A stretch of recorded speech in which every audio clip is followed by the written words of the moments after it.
Welcome to our channel. Today Bible verse in Tamil.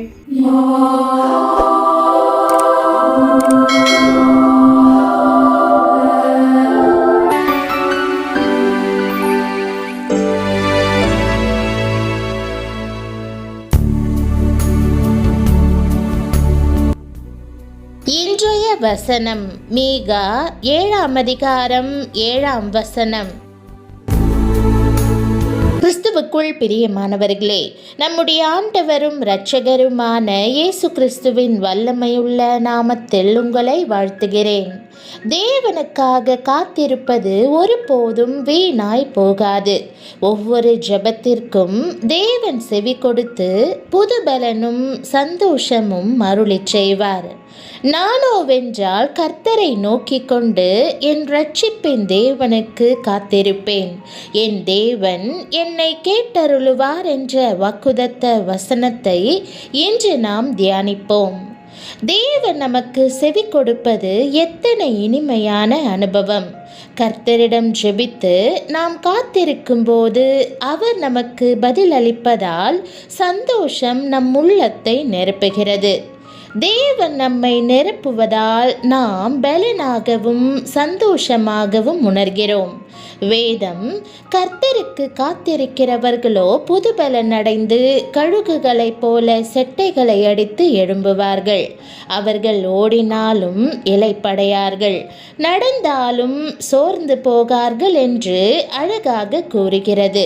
நம் ஜெபங்கள் கேட்கப்பட சில வேளைகளில் நாம் நாட்கணக்கில், மாத கணக்கில், ஏன் ஆண்டு கணக்கிலும் காத்திருக்க வேண்டியதிருக்கும். ஆனால் அப்படி காத்திருப்பதால் கர்த்தர் நம்மை பலப்படுத்துகிறார். நம்மை பலப்படுத்துவதற்காகவே ஆண்டவர் காத்திருக்க பண்ணுகிறார். உங்கள் ஜெபம் ஒன்றும் வீணாய் போகாது. தேவன் உங்களுக்கு செவி கொடுப்பார். அவர் உங்கள் கண்ணீரை துடைப்பார். உங்களுக்கு பலன் கிடைக்கும். வேதம், ஆபத்து காலத்தில் என்னை நோக்கி கூப்பிடு, நான் உன்னை விடுவிப்பேன், நீ என்னை மகிமைப்படுத்துவாய் என்று கூறுகிறது. ஆம், ஆண்டவர் தாமே உங்களுக்கு செவி கொடுப்பதற்காக காத்திருக்கிறார். எவ்வளவு வல்லமையான தேவனை நாம் சேவிக்கிறோம்! பிரியமானவர்களே, தேவன் நமக்கு செவி கொடுப்பது எவ்வளவு அருமையான அனுபவம்!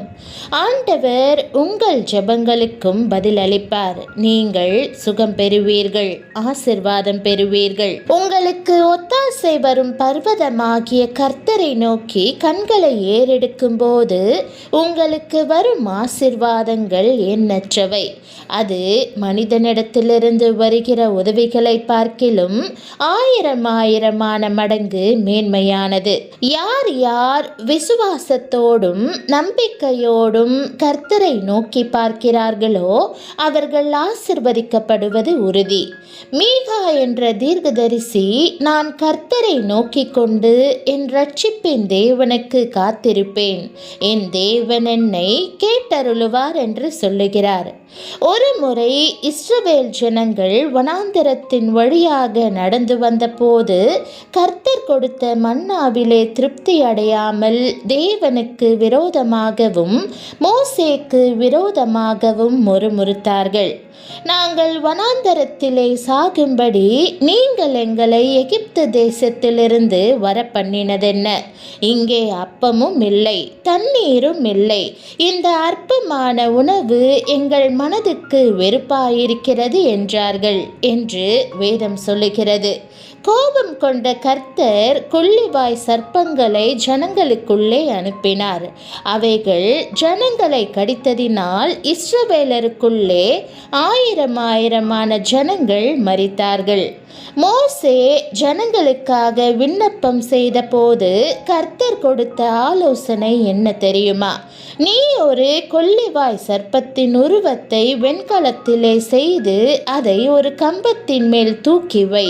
கடித்தவன் எவனோ அவன் உயர்த்தப்பட்ட வெண்கல சர்ப்பத்தை நோக்கி பார்க்க கடவன். நோக்கி பார்க்கிற எவனும் பிழைப்பான் என்றார். அப்படி யார் யார் விசுவாசத்தோடு நோக்கி பார்த்தார்களோ அவர்கள் பிழைத்து கொண்டார்கள். சுகமடைவதற்கும் ரட்சிக்கப்படுவதற்கும் ஆசீர்வாதங்களை பெற்றுக்கொள்வதற்கும் பிழைத்திருப்பதற்கும் கர்த்தர் வைத்திருக்கிற வழிகள் மிகவும் எளிதானவை. கண்களை ஏறெடுத்து நோக்கி பார்ப்பது என்பது கடினமான ஒரு காரியமல்ல. அது ஒரு நிமிட வேலைதான். அதை கூட செய்ய மனதில்லாதவர்கள் கர்த்தர் ரட்சிப்பையும் தெய்வீக சுகத்தையும் தருவார் என எப்படி எதிர்பார்க்கலாம்? பூமியின் எல்லையெங்கும் உள்ளவர்களே, என்னை நோக்கி பாருங்கள், அப்பொழுது ரட்சிக்கப்படுவீர்கள் என்று கர்த்தர் சொல்லுகிறார்.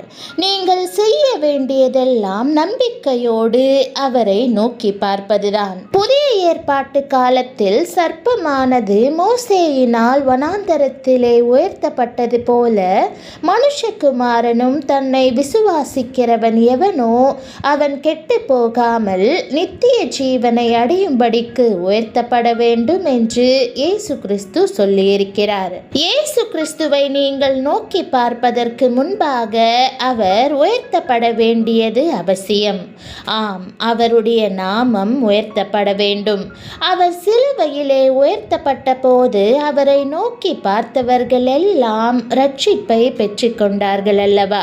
பிரியமானவர்களே, பாவ மன்னிப்பை பெறவும் சாபங்கள் நீங்கி விடுதலை அடையவும் நோய்கள் குணமாகவும் இயேசுவை நோக்கி பாருங்கள். பிரியமானவர்களே, பாவத்தின் ஒடுக்குதலிலிருந்து பாவத்தின் சாபத்தினால் ஏற்படும் மனச்சோர்வு, கலக்கம் இவற்றிலிருந்து விடுதலை பெற விரும்புகிறீர்களா? இயேசு என்பதற்கு இரட்சகர் என்று அர்த்தம். ஆண்டவராகிய இயேசுவை நோக்கி பாருங்கள். அவருக்கு மாத்திரமே உங்கள் பாவங்கள் அனைத்திலிருந்தும் உங்களை மீட்டெடுக்கும் வல்லமை உண்டு. அவர் என்னிடம் வா, நான் உனக்கு இளைப்பாறுதல் தருவேன், உனக்காக சிலுவையில் சிந்திய என்னுடைய இரத்தத்தினால் உன்னை சுத்திகரிப்பேன், உன்னை புது மனுஷனாக்குவேன், உன்னுடைய பாவங்களும் பாவ இச்சைகளும் போகும்படி கழுவுவேன், உன்னை என் பிள்ளையாக மாற்றுவேன் என்று கூறுகிறார். ஆகவே ஆண்டவராகிய இயேசுவை நோக்கி பாருங்கள். அவர் உங்களுக்கு இரட்சிப்பை அருளுவார்.